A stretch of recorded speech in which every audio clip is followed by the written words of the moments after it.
Hello everyone, how are you. I hope आप सब अच्छे होंगे, बेहतर होंगे और लाजवाब होंगे। तो आप सबका स्वागत है पावर ऑफ एजुकेशन के इस प्लेटफॉर्म के ऊपर, जहां पर मेरे प्यारे साथी आज हम अपनी नई क्लास का आगाज करते हैं। आज की क्लास का हमारा जो टारगेट रहेगा वो मेरे प्यारे साथी क्या रहेगा, यूनिट फर्स्ट के ऊपर हम चर्चा कर रहे थे, प्राकृत साहित्य परंपरा पर बात करेंगे। अब से पहले हमारी मेरे प्यारे साथी 4 क्लासेस हो चुकी है, जहां पर मेरे प्यारे साथी हमने बीए फर्स्ट सेमेस्टर के किसकी बात चल रही है, वैदिक साहित्य को पढ़ा है। बीए फर्स्ट सेमेस्टर मेरे भाई, फर्स्ट सेम की ये तमाम वो क्लासेस चल रही है जहां पर मेरे भाई आपकी सीरीज से हटकर एक इतना प्यारा डाटा तैयार किया जा रहा है शॉर्ट में, एक बार पढ़ने पर आपको याद हो जाए। मेरे प्यारे साथी, इन क्लासेस को देने का एक ही मोटिव रहेगा ताकि आप सबके लिए आपके एग्जाम में बेहतर रिजल्ट के लिए आप उसको आसानी से कर पाओ।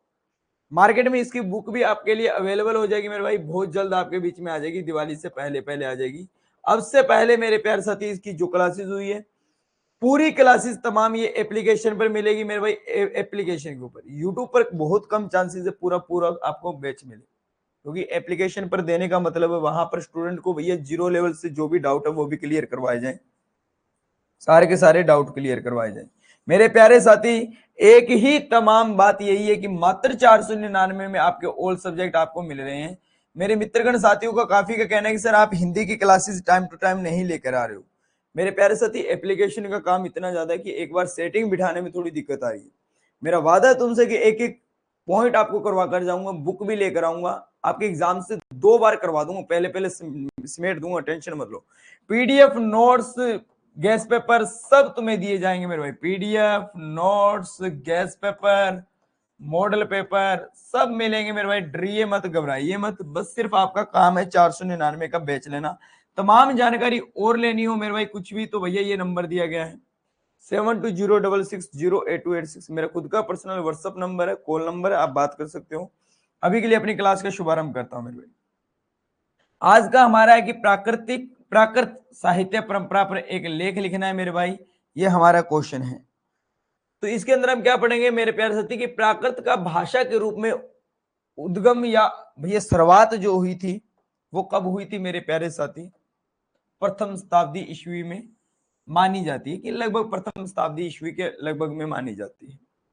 प्राकृत साहित्य में मुक्त काव्य, महाकाव्य, खंड काव्य, चरित्र काव्य, कथा साहित्य से संबंधित ग्रंथ लिखे गए थे। इसके अतिरिक्त मेरे व्याकरण छंद पढ़ने को मिलता है, अलंकार दिखने को मिलेंगे, कोश ग्रंथों की रचनाएं भी हमें यहाँ पर पढ़ने को मिलेगी। तमाम एक एक कर हम चर्चा करेंगे। आज की क्लास का जो हमारा टारगेट रहेगा वो भैया महाकाव्य को हम पढ़ने वाले हैं और मेरे प्यारे साथी मुक्तक काव्य को हम पढ़ने वाले हैं। ये दो आज की क्लास का हमारा टारगेट रहेगा।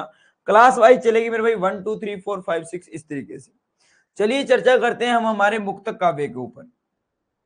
जिस काव्य का प्रत्येक पद दूसरे पद से संबंधित ना होकर स्वतंत्र रूप में अर्थ की सहानुभूति कराने में सक्षम होता है उसे हम मुक्तक काव्य कहते हैं। उसे हम क्या कहते हैं मेरे प्यारे साथी, जो मेरे भाई दूसरे काव्य पर निर्भर नहीं होता, अपने आप में आजाद होता है, स्वतंत्र होता है, उस काव्य को हम क्या कह देते हैं, मुक्तक काव्य कह देते हैं।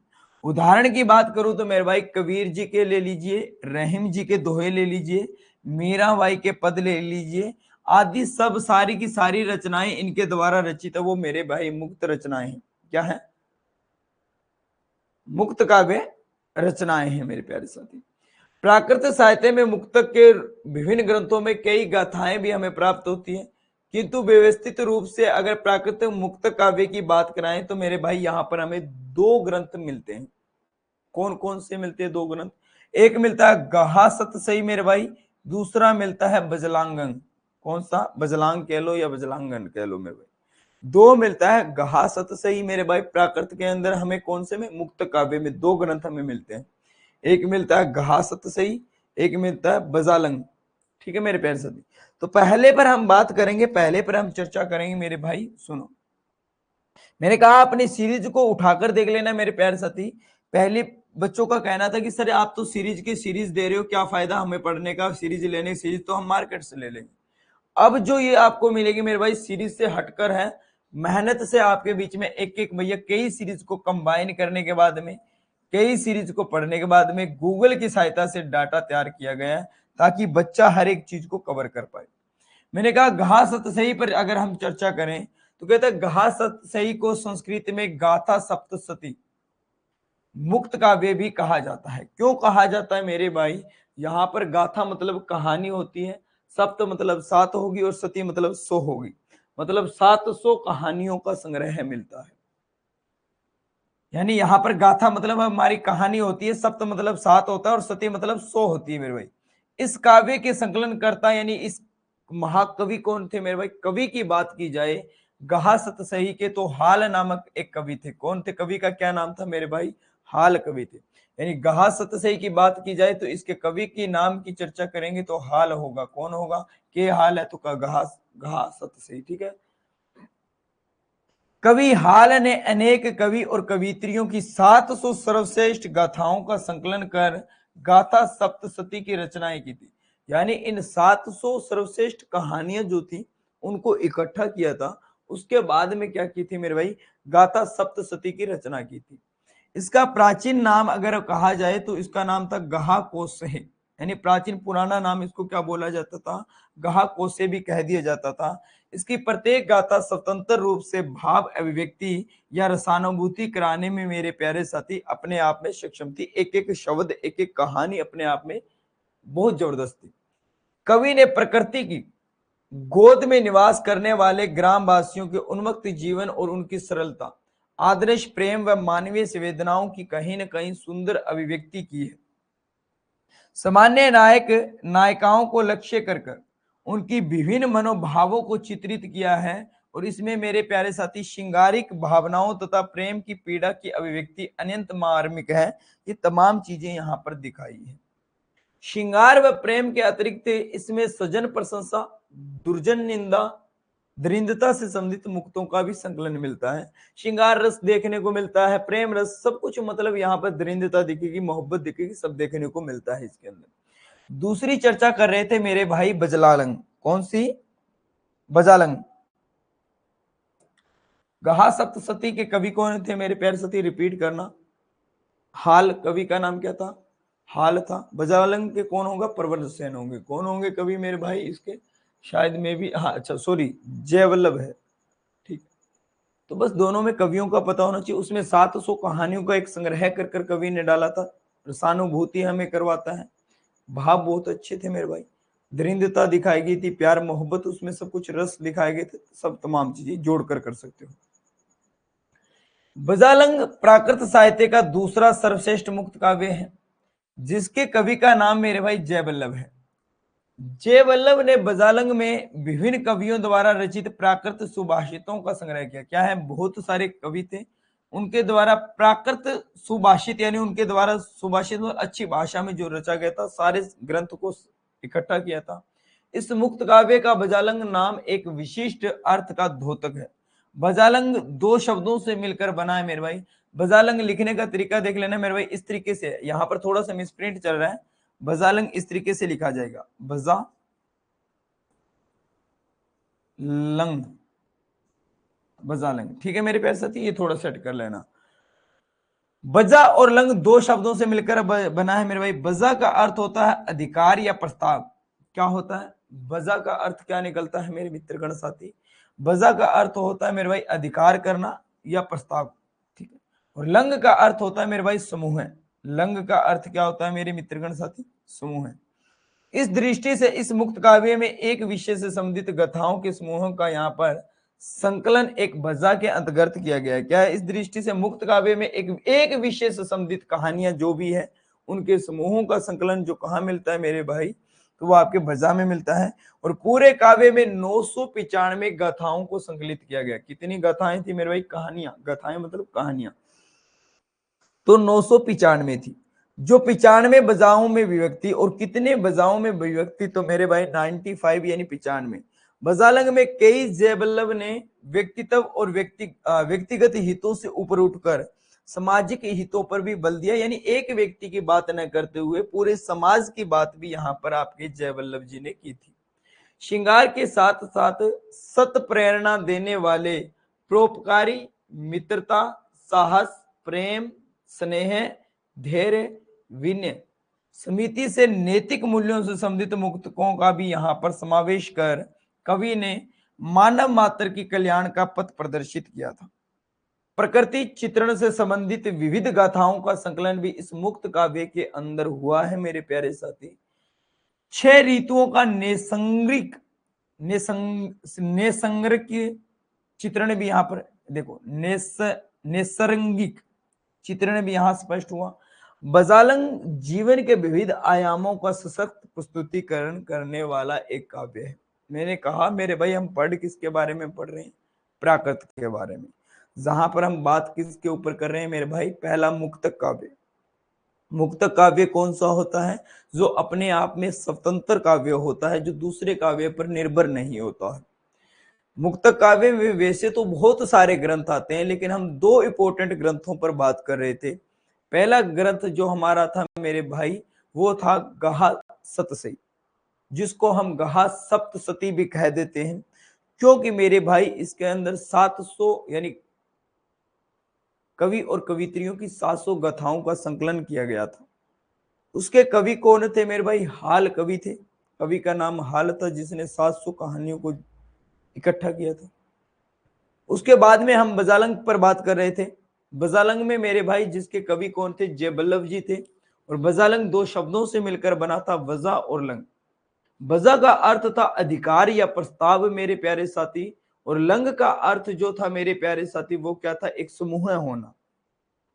इसी आधार पर मेरे प्यारे साथी बजालंग का निर्माण हुआ, जिसके अंदर 995 गाथाओं का संकलन किया गया, और उसे 95 भुजाओं में क्या कर दिया गया मेरे भाई? विभक्त कर दिया गया। ये तमाम चीजें अब तक हमने पढ़ी है, हाईलाइट मैंने पूरा क्वेश्चन करवा दिया। ठीक है, 6 ऋतुओं का विवरण यहां पर मिलता है। अब हम यहां पर दूसरा प्राकृत साहित्य के अंदर दूसरा यहां पर क्या पढ़ेंगे मेरे भाई? महाकाव्य के बारे में चर्चा करेंगे। उम्मीद करूंगा पहला आप सबके दिमाग में मुक्त काव्य बैठ गया होगा मेरे भाई। महाकाव्य पर अब हम चर्चा करने वाले हैं। मजा भी आया होगा मेरे प्यारे साथी कि इस बार लग रहा है कि गजब चल रही है ना। महाकाव्य वह कथा है जिसमें नायक या नायिकाओं के जीवन का संपूर्ण वर्णन जन्म से लेकर मृत्यु तक दिया हो। महाकाव्य मतलब अपने आप में बहुत बड़ा काव्य, जहां पर जन्म से लेकर मृत्यु तक एक नायक और नायिका का जीवन कैसा रहा, उसका जीवन किस तरीके से चलता रहा, वो तमाम चीजें इस पर दिखाई जाती है। इसमें नायक को महान चरित्र वाला दिखाया जाता है। क्या दिखाया जाता है इसमें? नायक को, यानी जो तुम्हारा हीरो होता है उसको भैया महान, यानी उसका करेक्टर जो है वो सबसे अच्छा दिखाया जाता है। प्राकृत साहित्य में क्या रसात्मक महाकाव्य कम ही प्राप्त होते हैं। यहाँ पर श्रृंगार रस, रस वाली चीजें कम ही मिलेगी, करुण रस। किंतु जो प्राकृत महाकाव्य उपलब्ध हुए हैं वे अपने आप में अलंकृत वर्णों तथा व्यात्मकता के कारण महाकाव्यों के क्षेत्र में अपना अलग स्थान रखते हैं। यानी रस की रसानुभूति कम मिलेगी, अलंकार का उपयोग यहाँ पर ज्यादा मिलेगा। उनकी काव्यात्मकता, प्रौढ़ता और शैली की मनोहारिता के कारण उन्हें शास्त्रीय महाकाव्यों की कहीं न कहीं संज्ञा प्रदान की गई है। प्राकृत में लिखे गए उत्कृष्ट महाकाव्यों में तुम्हारे कौन कौन से मिलेंगे मेरे भाई?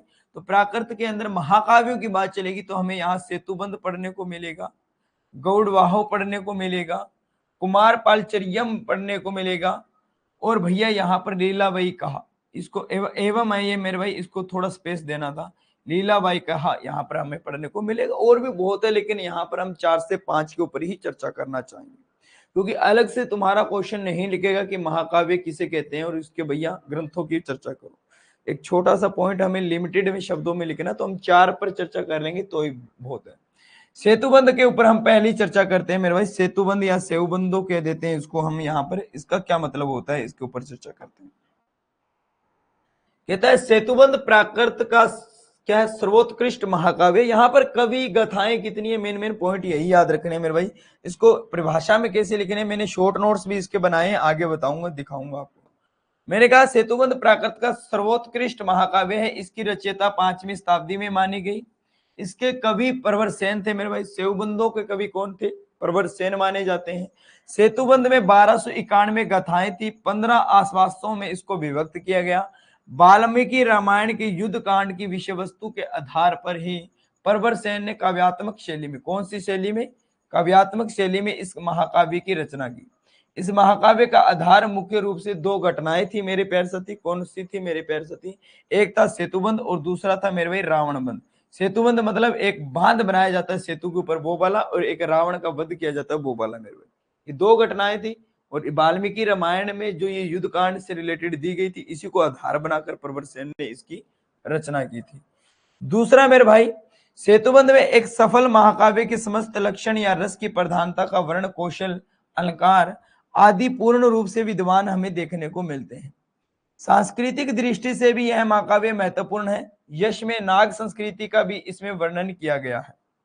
प्रवरसेन ने प्रकृति चित्रण, विशेषकर शरद ऋतु के वर्णन में भी अपना प्रखर प्रतिभा दिखाई, यानी प्रकृति का वर्णन भी सुंदर रूप से यहाँ पर किया है, और शरद ऋतु यहाँ पर दिखाई गई। दूसरा हम चर्चा कर रहे हैं मेरे भाई गौड़ वाहों के ऊपर। दूसरी क्या है हमारा पॉइंट मेरे प्यार साथी? गौड़ वाह। तो गौड़वध प्राकृत ऐतिहासिक महाकाव्य है। इसके रचयिता या महाकवि कौन थे? वाक्पतिराज थे। पहले उसके कौन थे मेरे प्यारे साथी? प्रवरसेन थे। इसके कौन है मेरे भाई? वाक्पतिराज है। इसका रचना काल जो है वो 760 ईस्वी। कवि कनौज के राजा कौन थे? यशोवर्धन। कौन थे? यशोवर्मन के आश्चर्य में क्या आश्चर्य आएगा मेरे भाई? आश्चर्य नहीं, आश्रय में रहते थे, इसलिए यूने यशोवर्मन की प्रशंसा करते हुए इस काव्य की कथा वस्तु में यशोवर्मन द्वारा मगध देश के किसी राजा के वध किए जाने की घटना का वर्णन है। मेरे प्यारे साथी, गौड़वाहों में क्या है? इसकी रचना जो की थी वो किसने की थी? वाक्पतिराज ने की थी। कवि वाक्पतिराज था, 760 के लगभग मानी जाती है। यहाँ पर ये वाक्पतिराज जो था वो यशोवर्मन के दरबार में रहा करता था, उसके आश्रय में। तो यहाँ पर मगध के राजा के साथ युद्ध होता है यशोवर्मन का, और यहाँ पर जीत होती है। उसी की प्रशंसा में मेरे भाई इस गौड़वाहों को लिखा जाता है। काव्य में 61 गाथाओं के विभिन्न देवी देवताओं को नमस्कार किया गया। कथानक के प्रारंभ में कवि ने मेरे भाई अपने आश्रयदाता यशोवर्मन की बहुत प्रशंसा की थी। यशोवर्मन को प्रामाणिक राजा पृथु से महान बताते हुए विष्णु के अवतार के रूप में चित्रित किया था। किसने मेरे प्यारे साथी? तो आपके भैया वाक्पतिराज ने किया था। ये विष्णु का अवतार था। इसके पश्चात यशोवर्मन की विजय प्रताप का वर्णन किया गया। यह एक सरस काव्य है। इसमें प्राकृतिक चित्रण, अलंकार का भी सुंदर प्रयोग किया गया है। मेन बात है कवि कौन था मेरे भाई, रचना कब होती है और किसके बारे में लिखा गया था, बस बात इतनी थी।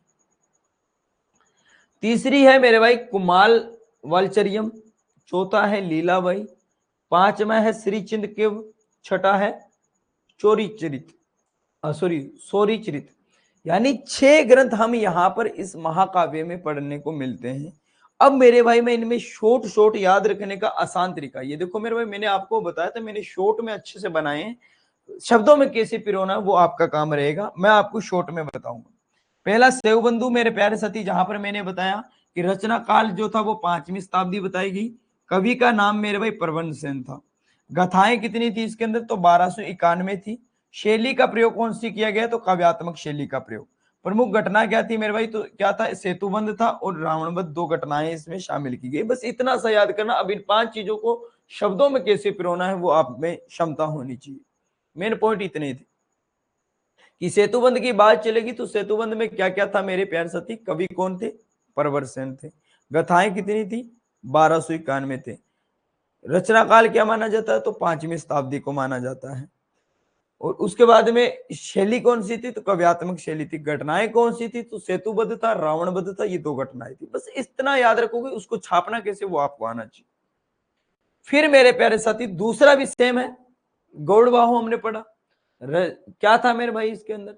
कवि कौन थे मेरे प्यारे साथी? तो वाक्पतिराज थे। चर्चा किसकी की गई थी? यशोवर्मन राजा की चर्चा चली थी। मगध देश के राजा के साथ युद्ध की चर्चाएं तमाम थी। रचना काल क्या है? 760 ईस्वी माना जाता है। और कैसा काव्य था? तो ऐतिहासिक काव्य है, मतलब पुराना काव्य है। वर्णन मेरे भाई मैंने बता दिया, यशोवर्मन राजा मगध के साथ विजय प्राप्ति, ये चीजें इसमें दिखाई गई थी। तो गौड़वाहो, इतने में तुम्हारा समापत। तीसरे वाला कुमार वालचरियम था मेरे भाई, तो मैंने इसको शॉर्ट में लिखा है। शब्दों में कैसे पिरोना ये अलग से आपको पीपीटी नोट्स मिल जाएंगे, शब्दों में कैसे पिरोना वो भी मिल जाएगा। लेकिन याद करने के लिए इतना इनफ है डाटा, और लिखने के लिए भी इतना काफी रहेगा। लिखना इस तरीके से शॉर्ट में नहीं, ये तो याद करने का तरीका है। लिखना इसको है कि इसमें भैया इसके कवि कौन थे, तो कवि ये थे। ऐसे कैसा काव्य है? तो दयाश्रय काव्य है मेरे प्यारे साथी। और इस यानी कुमार वल्चरियम का रचना काल 12वीं शताब्दी को माना जाता है। इस तरीके से लिखोगे, रचना काल कब का है तो 12वीं शताब्दी का। कवि कौन थे? आचार्य हेमचंद्र जी इसके कवि थे, ठीक है। यानी क्या कुमार वल्चरियम के कवि हेमचंद्र जी माने जाते हैं, माने क्या जाते हैं, हेमचंद्र जी थे। कितने विभाग है इसके अंदर मेरे भाई? 2 विभाग माने जाते हैं। प्रथम विभाग के अंदर क्या है तो 20 सर्ग थे, 7 अध्याय थे, संस्कृत व्याकरण को इसमें समझाया गया। कितने थे? प्रथम विभाग में 20 सर्ग थे, 7 अध्याय थे। दूसरे में क्या थे? 8 सर्ग थे और प्राकृतिक व्याकरण के नियम को समझाया गया। पहले वाले में संस्कृत व्याकरण समझाया गया, दूसरे वाले में प्राकृतिक व्याकरण समझाया गया। ये तमाम चीज ये आपकी क्या थी? कुमार वालचरियम की थी मेरे प्यारे साथ। चौथा हमारा लीलाबाई था। तो लीलाबाई के कैसा काव्य था? तो कथा ग्रंथ एवं शास्त्रीय महाकाव्य था मेरे प्यारे साथ। कैसा था? शास्त्रीय कथा ग्रंथ एवं शास्त्रीय महाकाव्य। रचना काल जो माना गया वो 9वीं शताब्दी को माना जाता है। कवि का नाम क्या था? ऊहल था। क्या था मेरे प्यारे साथी? ऊहल था। वर्णन की बात करें तो राजा सातवाहन एवं राजकुमारी लीला की यहाँ पर क्या है पूरी कहानी है, उनके प्रेम भावना की। राजा सातवाहन की और किसकी? राजकुमारी लीलावती की। तो मेरे प्यारे साथी कवि ऊहल है, बस ये याद रखना, ये पूछा जाने वाला है। रचना काल कब का ये और वर्णन क्या है ये, बस ठीक है। इसी तरीके से मेरे भाई श्रीचिद कव की बात करें, इस ग्रंथ की बात करें तो इसमें इंपॉर्टेंट 1 से 2 चीजें ही हैं। वो क्या है? इसके कवि की रचना काल पूछे तो 13वीं शताब्दी बताया जाता है। कवि की बात करें तो कृष्ण लीला सुख बताया जाता है। वर्णन मिलता है वर रुचि और त्रिविक्रम के प्राकृतिक व्याकरणों के उदाहरण का प्रयोग किया गया था इसके अंदर। 3 चीजें इसके अंदर इंपॉर्टेंट है, इतने में ये सिमट जाएगा। चौथी भैया आखिरी हमारा कौन सा? सौरचरित। सौरचरित के अंदर क्या चर्चाएं हैं मेरे प्यारे साथी, ये भी सुनिए। इसकी जो रचना काल है वो 18वीं शताब्दी मानी जाती है। कवि का नाम है श्री कंठ कवि। क्या नाम है मेरे भाई? कंठ कवि। और वर्णन मिलता है श्री कृष्ण के चरित्र का इसके अंदर। ये 3 चीजें इससे रिलेटेड है। उम्मीद करूंगा आज की क्लास लाजवाब लगी होगी मेरे भाई। खंड काव्य है वो मेरे प्यारे साथी कल की क्लास में हम करने वाले हैं। खंड काव्य और चरित काव्य ये दोनों हमारे कल की क्लास में समाप्त हो जाएंगे। आज के लिए इतना ही है मेरे प्यारे साथी। तमाम मित्रगण साथियों को बता दूं कि एप्लीकेशन पर आपकी फर्स्ट सेमेस्टर की क्लासेस चल रही है 2024-25 के लिए मेरे भाई फर्स्ट सेम। प्लस मेरे भाई बी प्रोम और अप प्रोम के बच्चों को भी बता दूं कि अब की बार जो डाटा बन रहा है मेरे भाई बी प्रोम और अप प्रोम, जिन बच्चों की भैया बैक लग चुकी थी पिछले साल, उन बच्चों के लिए भी डाटा बहुत बेहतरीन चल रहा है मेरे प्यारे साथियों। बहुत अच्छे से डाटा दिया जा रहा है। इतना करने के बाद उम्मीद है मेरे प्यारे साथी तुम्हें दुनिया की कोई ताकत तुम्हें फेल नहीं कर पाएगी। तो मेरे प्यारे साथी 499 रुपए में मात्र बैच मिलेगा। पूरे आपको शॉर्ट नोट्स का डाटा तैयार किया जाएगा, हैंड राइटिंग नोट्स, ये बुक्स मेरे भाई सब कुछ मैं आपको अवेलेबल करवाने वाला हूँ। मेरे द्वारा ये कड़ी मेहनत से तैयार की जा रही है मेरे भाई, अपने हाथों से पिरोया जा रहा है। आपका कर्तव्य बनता है बेच लेना। 499 मेरे भाई एक दिन आप अगर चले भी जाते हो, एक दिन दिहाड़ी मजदूरी भी करने, अगर आपके पास है नहीं मजदूरी करने चले जाते हो, क्योंकि जिसके पास है नहीं उसके लिए मजदूरी करना कोई बड़ी बात नहीं। मजदूरी करने जाते हो एक दिन में 499 ले आओगे मेरे भाई। 4 महीने लाइव बैच मिलेगा, सारे नोट्स पीडीएफ मिलेंगे। अगर पढ़ने की नीयत है तो कोई बड़ी बात नहीं है। और जब अगर करना ही टाइम पास है, माँ बाप के सपने आपकी आंखों में नहीं है, सपने उनके होने चाहिए, आंखों में आपके रहने चाहिए। अगर नहीं है तो फिर मैं कुछ नहीं कर सकता। अदर जानकारी के लिए मेरे भाई 720666 बेस से रिलेटेड जानकारी चाहिए, जो कुछ भी तमाम चीजें चाहिए वो मेरे से संपर्क कर सकते हो, बात कर सकते हो। अभी के लिए इतनी जानकारी मेरे पास में, अदर जानकारी मैं आपको कॉलिंग पे ही दे सकता हूँ। तब तक के लिए हंसते रहो, मुस्कुराते रहो। जय हिंद, जय भारत, राधे राधे, जय Shri Krishna. Love you all, take care, bye bye.